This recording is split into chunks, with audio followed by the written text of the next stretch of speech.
حضرت خالد ابن ولید رضی اللہ تعالیٰ عنہ کے ساتھیوں میں سے کچھ تھے اور رومی لڑائی میں قید ہو گئے. نصارہ بادشاہ تھا اس کے ہاتھ.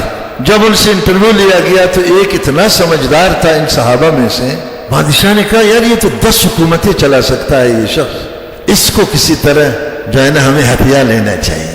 بادشاہ نے اس کو پہلے لالچ دے دی, میں تمہیں آدھی حکومت دے دوں گا, پھر کہا پوری حکومت دے دوں گا, میں آپ کے تابع ہو کر کام کروں گا, آپ جو ہے نا نصارہ بن جاؤ, ہمارا دین اختیار کرو.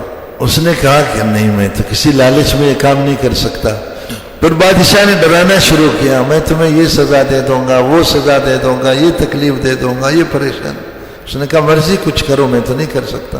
بادشاہ کا ایک وزیر تھا, اس نے کہا کہ حضرت یہ میرا حوالہ کرو. بعض مورخین نے لکھا ہے کہ خود بادشاہ کے گھر میں یہ کام ہوا. اس کی ایک لڑکی تھی, بادشاہ کی یا وزیر کی, وہ بہت سمجھدار تھی. اس نے کہا میں اس کو راستے پر لا سکتی ہوں. اس کو یہ کرو کہ الگ بہترین کمرہ دیا گیا, اس کے ساتھی دوسرے جیل میں تھے, ان کو الگ رکھا گیا. اس بچی کو اس کے پاس رکھا گیا, اس عورت کو. وہ اپنے کو ننگا کر کے اس کے سامنے ڈانس کر کے, جیسے کرتے ہیں کافر لوگ, پورا 40 دن یہ کرتا رہا, کرتی رہی وہ خاتون. 40 دن کے بعد جا کر اس نے اچھا, اس میں بیچ میں ایک کام یہ بھی ہوا کہ 3 دن ان کو بیچ میں بھوکا رکھا. ایک دن کی بھوک کتنی تکلیف دیتی ہے. تیسرے دن خنزیر کا گوشت اور شراب پیش کیا گیا اس کو. خنزیر کا گوشت ہے یہ کھاؤ اور پانی کی جگہ شراب پیو. اس نے کہا یہ 3 دن کیا, اگر 3 سال بھی میں زندہ رہوں بھوکا رہوں, میں خنزیر اور شراب نہیں استعمال کر سکتا.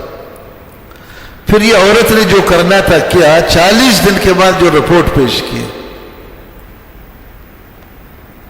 اس نے اپنے باپ سے کہا ارسلتنی الی حجر, تم نے تو مجھے ایک پتھر کے پاس بھیجا تھا, لا یسمع ولا یبصر, نہ وہ سنتا ہے نہ دیکھتا ہے. لڑکی نے قسم اٹھائی کہ 40 دن میں ایک دفعہ بھی نگاہ اٹھا کر مجھے نہیں دیکھا اس نے.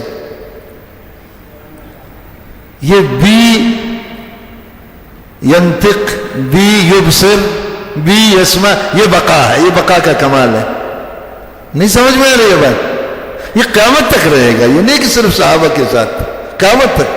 جو مجاہدہ کرے گا اللہ یہ دولت اس کو دے گا, کوئی بھی ہوگا. پھر بادشاہ مایوس ہو گیا, اس کو لایا. بادشاہ نے کہا ان کے ساتھیوں میں سے ایک کو پکڑ کر لاؤ ادھر قریب.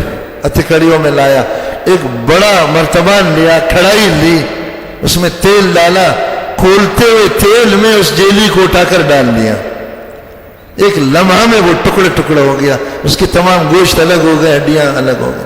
کہا دیکھو اگر بات نہیں مانو گے تو اس کی طرح تمہارے ساتھ میں کروں. اس نے کہا مرضی جو کرو. بادشاہ نے کہا یار اس کو ذرا تیل کی کڑھائی کے قریب لاؤ اور تھوڑا سا اس کے سر پر تیل ڈالو تاکہ تکلیف اس کو محسوس ہو. تو اس کو قریب لایا, اس کے سر پر تھوڑا سا تیل ڈالا, اس کی آنکھوں سے آنسو آنا شروع ہو گئے. بادشاہ نے سمجھا کر یہ ابھی نرم ہو گیا. پوچھا کیوں رو رہا ہے, ہم نے تو آپ کو پیشکش کی ہے, آپ ہماری بات مان لیں, ہم یہ پورا روم کی حکومت تمہیں دیں گے.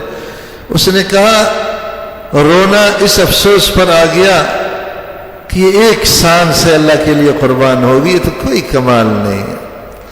کاش جتنے بال ہیں میرے بدن میں ہر بال کے برابر مجھے ایک سانس دی جاتی, سب کو کڑھائی میں ڈال ڈال کر اس طرح کیا جاتا, پھر میرا دل ٹھنڈا ہوتا. اللہ کا حق اس طرح تھوڑی ادا ہوگا کہ ایک جان کو اٹھا کر کڑھائی میں ڈال دیا. یہ ابراہیم علیہ السلام والا اسلام ہے. وَاتَّخَذَ مِلَّةَ إِبْرَاهِيمَ حَنِيفًا.